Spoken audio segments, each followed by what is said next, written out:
உம்மை போல நல்ல தேவன் யாரும் இல்லையே, உம்மை போல வல்ல தேவன் யாரும் இல்லையே.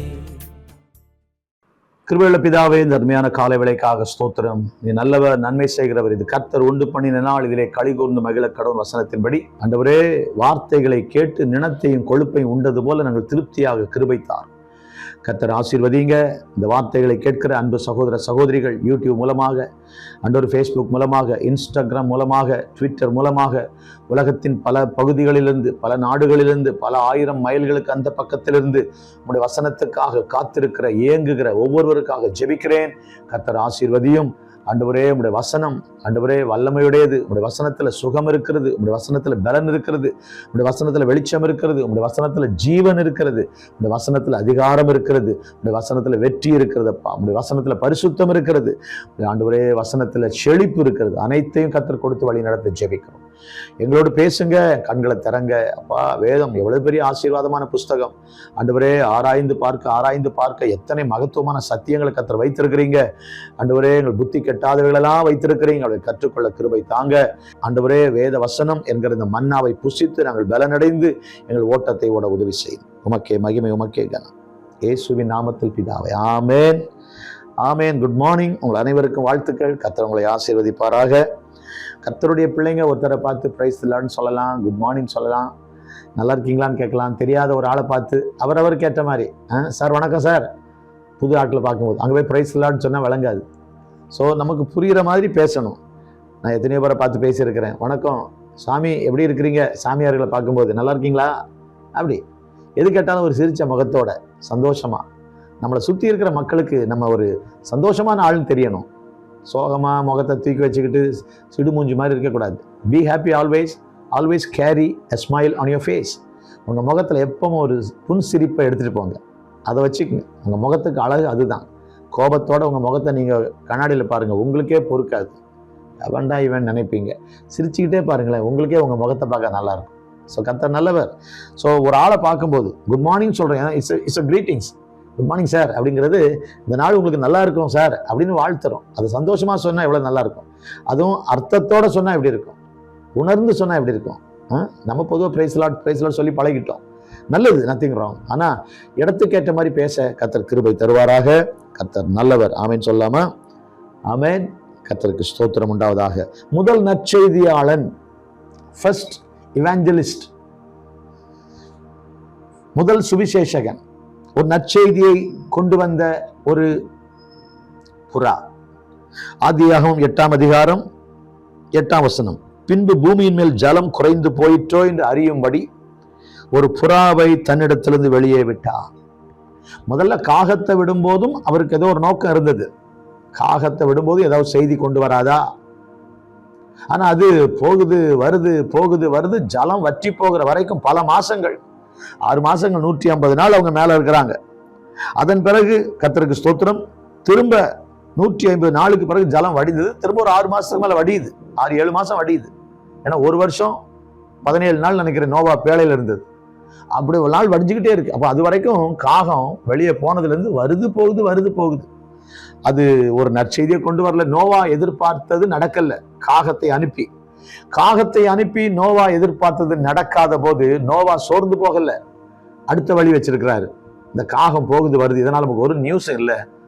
இது ஒரு நம்ம எதிர்பார்த்த எதையும் செய்யல, நம்ம எதிர்பார்க்கிற ஒன்றும் இதனிடமிருந்து கிடைக்கல, அவ்வளவுதான். அப்புறம் காகம் உள்ள வந்துச்சா தெரியல, அப்படி பைபிள் நமக்கு இல்லை, அது போயிருக்கும், அவ்வளவுதான். அதுக்கு அந்த பக்கம் இந்த பக்கம் செத்த பிணங்கள், அழுகிய துர்நாற்றம் அடிக்கிறவைகள்லாம் ரொம்ப இன்ட்ரெஸ்டிங்காக, அதுக்கு ரொம்ப நல்லா இருக்கும். எவ்வளவு நாள் வாழ்ந்துட முடியும்? நல்ல சாப்பாடு இருக்குன்னு சாப்பாடை நம்பி எவ்வளவு நாள் வாழ்ந்துட முடியும்? யோசித்து பாருங்க, எவ்வளவு திருப்தி தந்துடும். டெய்லி செத்து போன பிணங்கள் எல்லாம், ஏன்னா எல்லாமே அழுகி போய் தான் இருக்கணும். 150 நாள் ஆல்மோஸ்ட். அப்போ காகம் வெளியே போகுது. காகத்துக்கு நல்லா இருந்திருக்கும், காகம் அதான் விரும்புது. அதனால அதுலேயே ஜாலியாக புரிந்து அது கடைசியில் வாழ்க்கையில் முடிஞ்சிருக்கும். ஆண்டவருக்கு ஸ்தோத்திரம். நம்ம வாழ்க்கை அப்படிதான். பல வேளைகளில் உலகத்தின் காரியங்களே நமக்கு ரொம்ப சந்தோஷமா தெரியுது, அதுலேயே நம்பி மூழ்கி அது போதும் நினைக்கிறோம். அது ஒரு நாள் திருப்தி தராது. திருப்தி செய்யாத பொருளுக்காக ஏன் நீங்கள் உங்கள் பிரயாசத்தை செலவழிக்கிறீங்கன்னு ஏசாயால ஆண்டவர் கேட்கிறார். ஏசாயா 55 இல்லை, திருப்தி செய்யாத பொருள். சினிமா ஒரு திருப்தி செய்யாது, மதுபானம் திருப்தி செய்யாது, உலகத்தில் ஃப்ரெண்ட்ஷிப் திருப்தி செய்யாது, உலகத்தில் பணம் திருப்தி செய்யாது, வீடு திருப்தி தராது. என்ன உலகத்தில் உங்களுக்கு இருந்தாலும், ஃப்ளைட்டே இருந்தாலும் திருப்தி வராது. திருப்தி உலகத்தில் எதுனாலே வராது. சாப்பாட்டினால வராது, ட்ரெஸ்னால வராது. நீரோ மன்னன் ஒரு முறை போடுற ட்ரெஸ் அடுத்த முறை போடுறது இல்லையா? ஒரு முறை போடுற ட்ரெஸ்ஸை அடுத்த முறை போடுறது இல்லையா? ஏன்? அவ்வளோ ஆடம்பரம், அவ்வளோ ஆடம்பரம்.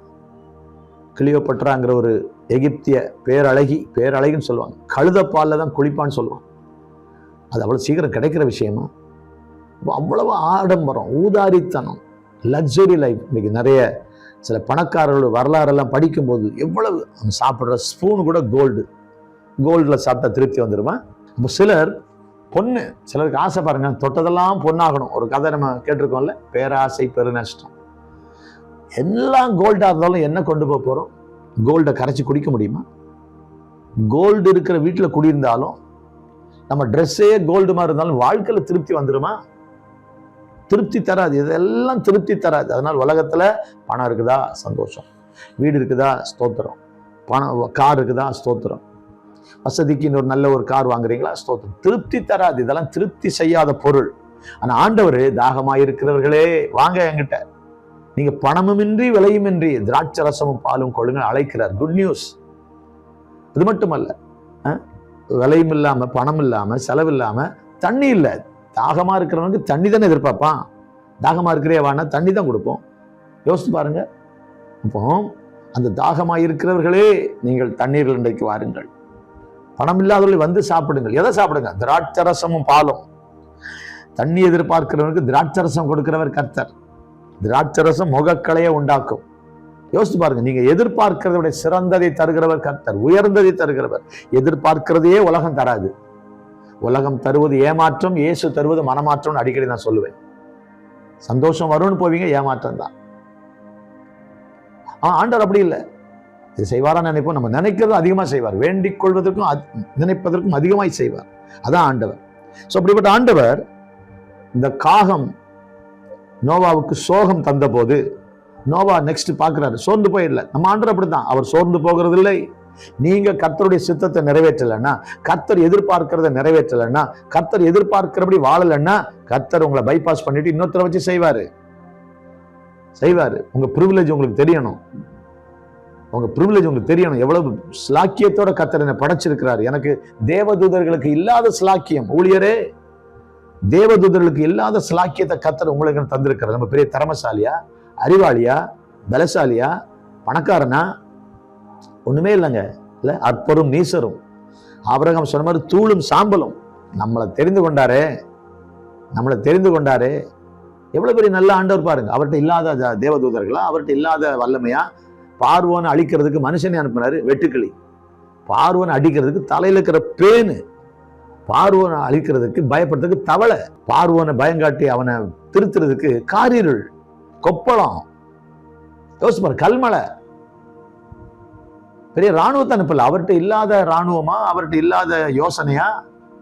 அவர் உன்னை செய்யணும்னா எத்தனையோ வழிகள் வச்சிருக்கிறாரு ஆண்டவர். ஆனா அதெல்லாம் விட்டுட்டு உங்களை என்னை நம்பி இருக்கிறாரே. இந்த கெட்டு போன துர்நாற்றம் அடிக்கிற அந்த சாக்கடை நிறைந்த உலகம் போன்ற அந்த உலகத்துல இந்த காகத்தை அனுப்பினது போல கர்த்தர் நம்ம இந்த உலகத்துல துர்நாற்றத்துல சுழந்து கொண்டிருக்கிற, மூழ்கி கொண்டிருக்கிற உலகத்தை சந்திக்க நம்மை கர்த்தர் அனுப்புகிறார். அவருக்கு நாம் சோகத்தை கொடுக்க கூடாது. காகத்தை போல நாம் நல்ல செய்தி கொண்டு வர வேண்டும். கர்த்தருக்கு ஸ்தோத்திரம். ஆனா ஆண்டவர் அடுத்த ஒரு ஆளை தெரிந்தெடுத்தார். அதுதான் புறா. புறாவை தெரிந்து கொண்டு புறாவை நோவா அனுப்புகிறார். அந்த யோசனையை தர கர்த்தர் தானே. திட்டங்கள் தருபவரும் நீர்தான் ஐயா. ஆண்டவர் அந்த திட்டத்தை கொடுக்கிறார். நோவா அனுப்புவோம். புறாவை அனுப்பின உடனே அது பூமியின் மேல் ஜலம் குறைந்து போயிட்டோ என்று அறியும்படி ஒரு புறா. இதுதான் குட் நியூஸ் கொண்டு வந்தது. இந்த புறாவை பற்றி 3 காரியம் சொல்லலாம். முதல்ல, அது போய் திரும்பி வந்தது, வெளியே விட்டான். அது பூமியின் மீது எங்கும் ஜலம் இருந்தபடியால் அந்த புறா தன் உள்ளங்கால் வைத்து இளைப்பாற இடம் காணாமல் திரும்பி பேழையிலே அவனிடத்தில் வந்தது. பேழைக்கு வந்துச்சு. காகம் வரல. பேழைக்கு அருகில் வந்தது காகம். வந்திருக்கும். அதனை நோவா பாக்குறாரு. வருது, போகுது, அப்படியே பறந்து வித்த காட்டுது. அப்படியே பறந்து கிட்ட வருது, அப்படியே போகுது. அது பக்கத்துல உட்கார்ந்து இருக்கும். ஏதாவது மரம், செடி அந்த மிதந்து கொண்டிருக்க தண்ணி மேல அது உட்கார்ந்து இருக்கும். நோவாவுடைய கையில வந்து சேரல, அப்படியே வருது போகுது அப்படியே பறக்குது வருது போகுது. ஆனா இங்கே புறா அவனிடத்தில் பேழையிலே அவனிடத்துல வந்தது. அவன் தன் கையை நீட்டி பிடித்து தன்னிடமாக பேழைக்குள் சேர்த்து கொண்டான். ஏன் ஆண்டு எழுதுறாரு? நம்ம காகத்துக்கும் புறாவுக்கும் இருக்கிற வித்தியாசத்தை பாருங்க. எனக்கு வெளியே தான் ஜாலி, நான் வெளியே சுத்துறேன் அப்படின்னு சுத்திக்கிட்டு இருக்கேன். அப்படி பக்கத்துல வருது, பேழை பக்கத்துல வருது, அப்படி போகுது. சிலாட்டில் அப்படிதான் எல்லாம் பண்ண வேண்டியது. ஞாயிற்றுக்கிழமை அப்படி சர்ச்சு பக்கம் வந்துட்டு போயிட வேண்டியது. சபையில வந்து சத்தியத்துல நிலைத்து நிற்பதில்லை, கேட்கிற வசனத்துக்கு அர்ப்பணிப்பதில்லை. இப்படித்தான் வாழணும். பேழைக்குள்ளன்னா கட்டுப்பாடு இருக்கு. பேழைக்குள்ள காகத்துக்கு ஒரு இடம் இருக்கு, பேழைக்குள்ள ஆகாரம் இருக்கு, தண்ணி இருக்கு, எல்லாம் இருக்கு. ஆனா ஒரு ஒழுங்கு இருக்கு பேழைக்குள்ள. அதே போல ஒழுங்குக்குள்ள இருக்க விரும்பாத ஒரு காகம். இன்னைக்கு நிறைய பேர் அப்படிதான். சபைக்குள்ள வந்தா அவங்க நினைச்ச மாதிரி இருக்கணும், அப்படி இருக்க முடியாது. அதுவல்ல சபை. கர்த்தர் விரும்புற மாதிரி இருக்கணும், வசனம் சொல்ற மாதிரி இருக்கணும், வசனம் வாழ்றபடி வாழும். அதுதான் பேழைக்குள்ள. நீங்க பேழைக்குள்ள இருக்கிறீங்களா? இந்த சபையில ரொம்ப கண்டிப்பா இருக்கிறாங்க, இன்னொரு சபைக்கு நம்ம கண்டிப்பே இருக்கக்கூடாதா? கண்டிப்பு இல்லாம எதுக்கு ஒரு பிள்ளை ஸ்கூலுக்கு போகும்போது அதுக்கு கண்டிஷனே பண்ணக்கூடாதா? அதுக்கு டிசிப்ளின் சொல்லி கொடுக்க கூடாதா? நீ விரும்பும் போது வா அப்படின்னு ஒரு ஸ்கூல்ல சொன்னா அந்த ஸ்கூல்ல நீங்க உங்க பிள்ளைகளை சேர்ப்பீங்களா?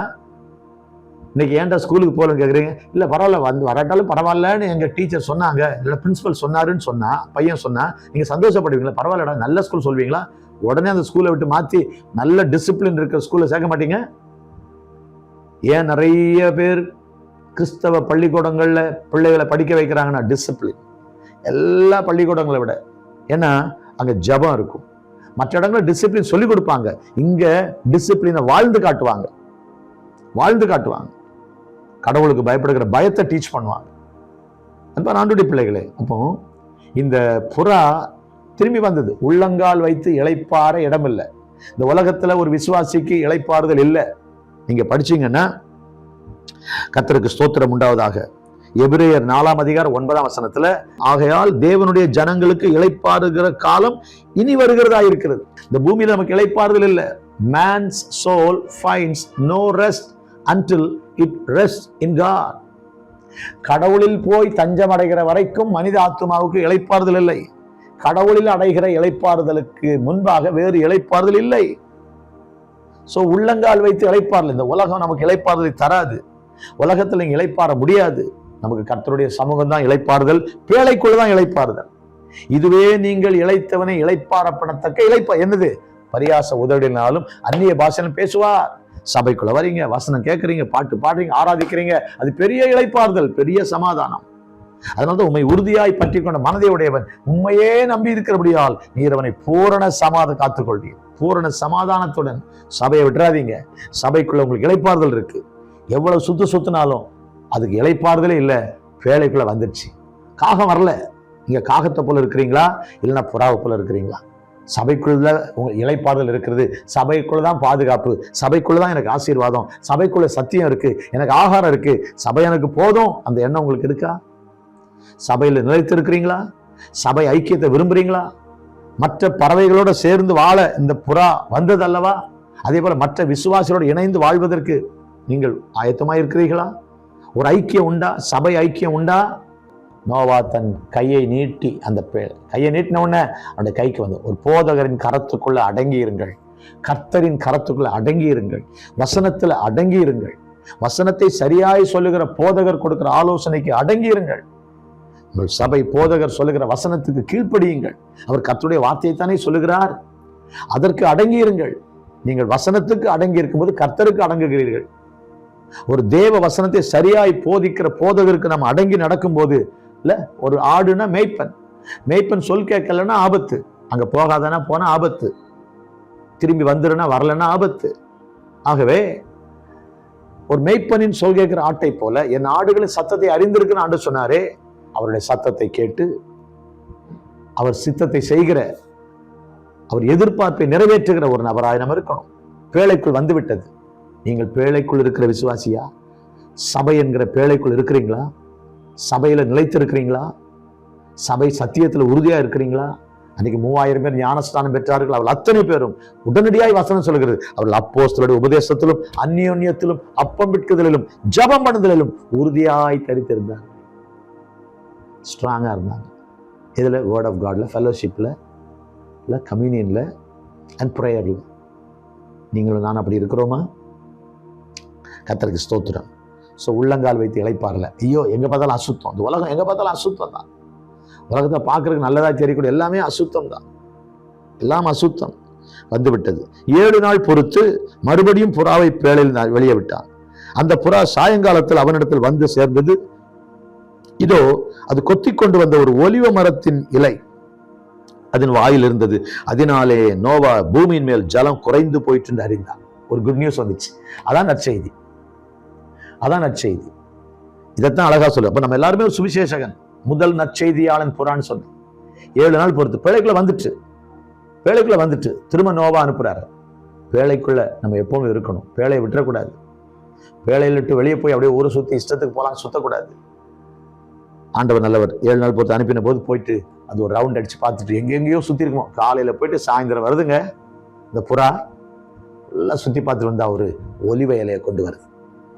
முதல் நற்செய்தி, முதல் நற்செய்தியாளன், ஒரு குட் நியூஸ், ஒலிவ இலை வருது. அந்த ஒலிவ இலை கொண்டு வந்த உடனே நோவாவுக்கு தெரியுது, பூமியில ஜலம் வற்றி போயிற்று என்று நோவா அறிந்து கொண்டான். அப்போ அதனுடைய வாயில் இருந்ததுன்னு போட்டிருக்கு. அது காலில் இல்லை, வாயில்.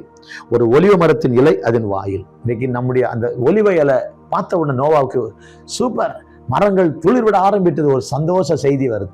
இன்னைக்கு நம்முடைய வாயில ஒலிவ இலை வார்த்தை சொல்லுவோம், சந்தோஷமான வார்த்தையை சொல்லுவோம். பயப்படாதீங்க சார், கடவுள் நடத்துவார் சார். புது ஆட்கள் எத்தனை பேரை நான் பார்க்குறேன். ஆண்டவர் கிருபையில நான் அடிக்கடி நிறைய பேரை சந்திப்பேன். நீங்கள் பார்ப்பீங்க, வாட்ஸ்அப் ஸ்டேட்டஸ் எல்லாம் பாருங்க. பைத்தியங்கள், ரோட்டில் மனநல பாதிக்கப்பட்டவர்கள், தொழுநோயாளிகள், கண்ணு தெரியாதவங்க, பிச்சை எடுக்கிற மக்கள், பலதரப்பட்ட மக்களை சந்திச்சு அவங்களை உடனே பார்த்து பேசுவோம். அவங்ககிட்ட ஒரு வார்த்தை சொல்லுவோம், யாராக இருந்தாலும் சொல்லுவோம், ஆண்டவர் ஸ்தோத்திரம், பயப்படாதீங்க சார், ஏன் கவலைப்படுறீங்க, மரத்தை வச்சவன் தண்ணி ஊற்றுவான் அப்படி சொல்லுவாங்கல்ல, உங்களை படைச்சவர் கண்டிப்பாக நடத்துவார் அப்படின்னு தைரியம் வந்துடும். இந்த மாதிரி எல்லாரிடமும் ஒரு நல்ல செய்தியை பேசணும். எப்படி தம்பி ஆட்டோ ஓடுது, ஒரு ஆட்டோவில் ஏறினா எப்படி ஓடுது, எங்க சார் பயப்படாதப்பா, கடவுள் தொழிலாளியா முதலாளியா மாத்துறவர்ப்பா அப்படின்னு யோசேப்பு கதையில ஒரு நிமிஷம் ஒரு கதை சொன்னா பாருங்க. ரூத்தின் கதை. எந்த வயல்ல தொழிலாளியாய் அந்த கதிர்களை பொறுக்க போனாலும் அதே வயல்ல முதலாளி ஆக்குனாரு. ஆண்டவரை பிடிச்சுக்கப்பா, நடத்துவாருப்பா அப்படின்னு எத்தனையோ பேர் சொல்லியிருக்கிறேன். சரி sir, okay sir, okay sir. எத்தனை பேர்கிட்ட பேசும்போது ஒரு சந்தோஷமா பேசணும், மகிழ்ச்சியா பேசணும், முடிஞ்ச ஒரு நகைச்சுவையா பேசணும். அவங்க நம்மகிட்ட பேசணும்னு விரும்பணும். எதையாவது கடு. எனக்கு ஒரு ஐயா வந்தாரு, நான் காரில் வெளியே கிளம்புறேன், அவரை பார்த்தா ஊழியக்கார மாதிரி தெரியுது. சர்ச்சு வாசலில் வந்தார், நான் காருக்கு உட்காந்துருக்கிறேன். வந்த உடனே யார் சபை ஊழியர் இப்படி தான் கேட்டுட்டு இருந்தார். நான் சரி ஒரு தேடி வரதை பார்த்தோன்னே கேட்டுக்கு வெளியே போயிட்டேன்.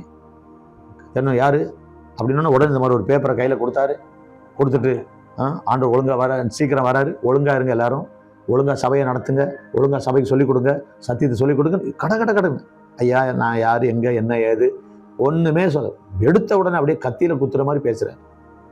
சில ஆட்களுக்கு பேச தெரியறது இல்லை. அவர் ரோட்ல நின்று பேசிட்டு இருந்தார் ஆட்கள்கிட்டலாம். நம்ம சொல்றது சத்தியமானாலும் இடம் பொருள் ஏவல் இருக்கு. சொல்ல வேண்டிய முறையில சொல்ல வேண்டிய ஆட்கள்கிட்ட, ஒரு புது ஆட்கள்கிட்ட எப்படி பேசணும் அதெல்லாம் நமக்கு தெரியணும். அந்த ஞானத்தை கதை தருவாராக.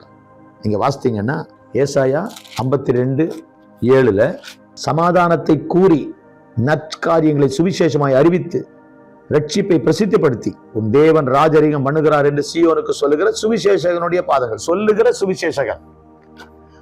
சுவிசேஷகன் நாகூம்லயும் 1:15 அப்படிதான் வாசிக்கிறோம். சமாதானத்தை கூறி நம்ம வாயில சமாதானமான வார்த்தைகளை சொல்ல கர்த்தர் கிருபை தருவார். சபிக்காதிருங்கள், சாபமான வார்த்தைகளை சொல்லாதிருங்கள், பிறர் புண்பட பேசாதிருங்கள், எப்பொழுதும் ஒரு நல்ல வார்த்தையை பேசுங்க. எப்பொழுதும். நான் எத்தனையோ புது நபர்களை சந்திக்கிறேன், ஆண்டவர் அறியாத மக்களை. எனக்கு அது ஒரு பாக்கியமா நினைக்கிறேன். என்ன பேசணும்னு நினைப்பேன். இன்னைக்கு கால்களில் செருப்பு போடாத ஒரு சகோதரரை பார்த்தேன். விசாகப்பட்டினத்துல நாங்கள் ரயில்வே ஸ்டேஷன்ல இருந்து ஏர்போர்ட்டுக்கு போறோம். அதை பார்த்த உடனே எனக்கு இவர்கிட்ட பேசணும்னு தோணுச்சு. ஏன்னா எப்படி ஒரு கோயிலுக்கு போறாரு தெரியும். அப்போ எக்கட எழுத்துனாரண்டி ஏமிக்கு நீ காலில் ஸ்லிப்பர் லேதுன்னு கேட்டேன். தெரிஞ்ச தெலுங்குல 2 வார்த்தை கேட்டேன். அவர் இப்படி சொன்னேன் దేవుడు ఇక్కడ వస్తారంటే మీరే టెంపుల్ తెలుసా அப்படின்னு கேட்டேன். கடவுள் இங்கே வராரு, நம்ம கோயிலுக்கு போறது இல்லை அப்படின்னு சொல்ல 2 வார்த்தை பேசுவேன். அவனண்டி ஆமாங்க அப்படின்னாரு. எல்லாருக்கிட்டையும் இப்படி பேச தெரியணும். அந்த ஞானத்துக்கு தருவாராக. நற்செய்தி கொண்டு வந்த ஒரு புறா உள்ளங்கால் வைத்து இளைப்பாறாத இங்க உலகத்துல எனக்கு பேழை தான் இளைப்பாறுதல் உள்ள வந்துட்டு. கர்த்தர் நமக்கு இளைப்பாறுதலை பேழைக்குள் தருகிறார். அது மட்டுமல்ல, கர்த்தருக்கு ஸ்தோத்திரம். அடுத்தது அது ஒரு நற்செய்தி கொண்டு வந்து வாயில் இருந்தது. நம்ம வாயில் இன்றைக்கு வார்த்தைகளை கவனிப்போமாக. நான் பேசுகிற வார்த்தை பட்டய குத்துக்கள் போல பேசுகிறவர்கள் உண்டுன்னு பைபிள் இருக்கு. கத்தியில குத்துற மாதிரி, ஒரு ஆள் கத்தியில குத்துற மாதிரி அப்படி ஒரு நாள் பேசாதீங்க. பட்டயம் வெட்டுற மாதிரி அப்படி வேண்டாம். எப்போ பார்த்தாலும் வெட்டுறதும் குத்துறதும் அந்த மாதிரி வார்த்தைகளை பேச வேண்டாம். ஆறுதலான வார்த்தை, புண்ணுக்கு மருந்து மாதிரி, புண்ணுக்கு மருந்து மாதிரி, கீழையாத்தின் பிசின் தைல மாதிரி ஆண்டவர் மாற்றணும். மன மகிழ்ச்சி நல்ல ஔஷதம் இல்லை? A merry heart is like a medicine. நல்ல வார்த்தைகளை பேசணும், ஆறுதலான வார்த்தையை பேசணும், தைரியமாக பேசணும். பயப்படாதீங்க சார், ஆண்டவர் செய்வார், கவலைப்படாதீங்க, நடக்கும் அப்படி சொல்லி பாருங்க. சும்மா ஒரு ஜோசியக்காரன் ரோட்டில் உட்காந்து சொல்கிறான் காசுக்காக. நீங்கள் கர்த்தருடைய பிள்ளைங்க, ஆசீர்வாதம் வார்த்தையை சொல்லுங்க. புது ஆட்கள் பார்க்கும்போது பயப்படாதீங்க, கடவுள் நடத்துவார், அவர் உங்களை வாழ வைப்பார். சுனாமியில் கூட நம்ம போகலை பாருங்க, சுனாமியில் போகலை, கொரோனாவில் போகலை, நம்மளை வச்சிருக்கார் சார், நடத்துவார் சார், உங்கள் பிள்ளைகளை நடத்துவார். அவரை உறுதியாக பிடிச்சிக்கிங்க. கைவிட்டதா சரித்திரம் இல்லை, என்ன கைவிடலை, உங்களை கைவிட. இந்த மாதிரி பேசி பாருங்களேன், ஆச்சரியமா இருக்கும். அநேகரை சந்திக்கலாம், அநேகர் உங்கள் ஃப்ரெண்டாக மாறிடுவாங்க. அதனுடைய வாயில் ஓர் ஒலிவ இலை இருந்தது. இன்னைக்கு உங்கள் வாயில அந்த ஒலிவ இலைக்கு சமமான நற்செய்தி உண்டா? உங்களை சுற்றி இருக்கிற மக்களுக்கு நீங்கள் ஒரு நற்செய்தியாளரா? கர்த்தர் நம்மை பார்த்து கேட்கிறார். அன்புள்ள பிதாவே, இப்படி நாங்கள் வாழ உதவி செய்யும். இயேசுவின் நாமத்தில் பிதாவே.